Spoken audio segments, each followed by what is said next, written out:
Hi my dear செல்லக்குட்டீஸ் எல்லாரும் எப்படி இருக்கீங்க? இன்றைக்கி வந்துட்டு ஒரு சூப்பரான ரீயூஸ் ஐடியாவோட தான் வந்திருக்கோம். அதாவது காலியான இந்த மாதிரி பேஸ்ட் டியூப் இருக்கும் இல்லையா, அதெல்லாம் நம்ம என்ன பண்ணுறது, வேஸ்ட்டாக தூக்கி தான் போடுவோம். பட் இனிமேல் தூக்கி போடாதீங்க, அதை சூப்பராக ரீயூஸ் பண்ணலாம். அதுக்கு வந்துட்டு ஃபர்ஸ்ட் நான் சின்னதாக இந்த மாதிரி டியூப் எடுத்திருக்கேன். அதை வந்துட்டு மேலேயும் கீழேயும் கட் பண்ணிவிட்டு சைடில் லைட்டாக கட் பண்ணிவிட்டு உள்ளே ஃபுல்லாக அந்த மாதிரி பேஸ்ட் இருந்தது வாஷ் பண்ணி எடுத்துகிட்டு இதை நான் ரெண்டாக கட் பண்ணிக்கிட்டேன்.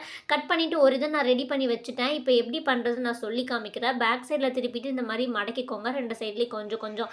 நெக்ஸ்ட்டு ஃப்ரண்ட்டில் திருப்பிட்டு இந்த மாதிரி சென்டரில் இப்படி பிடிச்சிட்டு நடுவில் வந்துட்டு நூல் இந்த மாதிரி ஏதாவது கட்டிடுங்க. க்யூட்டான ஒரு பவு வந்துட்டு நமக்கு ரெடி ஆகிடுது. நிறையா டைப்புக்கு நம்ம யூஸ் பண்ணலாம்.